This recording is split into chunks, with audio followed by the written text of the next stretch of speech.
வணக்கம். சற்றுமுன் வெளியான முக்கிய அறிவிப்புப்படி பேன் கார்டு வைத்திருக்கும் அனைவரும் கவனத்தில் கொள்ளக்கூடிய மிக மிக முக்கியமான அறிவிப்பை மத்திய அரசு வெளியிட்டுள்ளது. இதை பத்தி நம்ம வீடியோல பார்க்க போறோம். வீடியோக்குள்ள போறதுக்கு முன்னாடி இந்த வீடியோக்கு ஒரு லைக் பண்ண பிரஸ் பண்ணிக்கோங்க. வாங்க வீடியோக்குள்ள போகலாம். மத்திய மாநில அரசின் சலுகைகளை பெறுவதற்கு தொடர்ந்து ஆதார் கார்டு தேவைப்படுகிறது. அதே போல ஒருவரின் முதலீடுகள், கடன், தொழில் செயல்பாடுகள் ஆகியவற்றையும் வருமான வரி கணக்குடன் ஒப்பிடுவதற்கு பேன் கார்டு பயன்படுகிறது. வங்கி கணக்கு தொடங்குவது, கிரெடிட் அல்லது டெபிட் கார்டு வாங்குவது, டிமேட் கணக்கு தொடங்குவது உள்ளிட்ட பிற சேவைகளுக்கும் பேன் கார்டு கட்டாயம் ஆகும். இந்த நிலையில் சமீப காலமாக ஆன்லைன் மோசடி அதிகரித்து வருகிறது. அதிலும் குறிப்பாக சில நாட்களாக பேன் கார்டு, ஆதார் அட்டை போன்றவற்றை கயவர்கள் தவறான வழியில் பயன்படுத்தும் நிகழ்வு அதிகரித்து வருகிறது.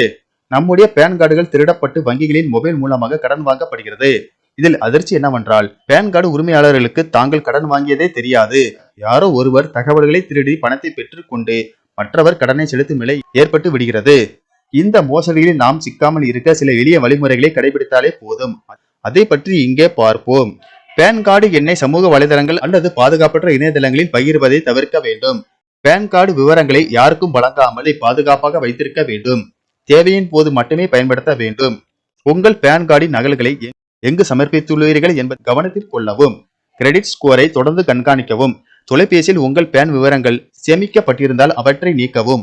கடன் அறிக்கையை அவ்வப்போது எடுத்து பார்ப்பது பேன் கார்டு தவறாக பயன்படுத்தப்பட்டதா என்பதை அறிய உதவும்.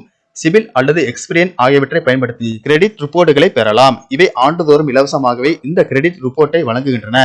அவற்றை சரிபார்த்து நமக்கு பரிச்சயமில்லாத கணக்குகள் ரிப்போர்ட்டில் இடம்பெற்றுள்ளதா என கவனிக்க வேண்டும். கடன் அறிக்கையில் தவறான கணக்கு எண்கள் அல்லது விண்ணப்பிக்காத கடன்கள் இருந்தால் மோசடி நடைபெற்று இருக்க வாய்ப்பு உள்ளது. மோசடியான கடன்களை கண்டறிந்தால் அதனை கடன் வழங்கிய நிறுவனம், வங்கி ஆகியவற்றிற்கும் கடன் தகவல் அமைப்புக்கும் தெரிவிக்க வேண்டும். மேலும் சைபர் கிரைம் காவல் நிலையத்தில் புகார் அளிக்க வேண்டும். பேன் கார்டுடன் இணைக்கப்பட்ட அனைத்து கணக்குகளுக்கும் வலுவான பாஸ்வேர்டுகளை பயன்படுத்த வேண்டும். SMS மற்றும் இமெயில் அலர்ட்டுகளை உன்னிப்பாக கண்காணிக்க வேண்டும்.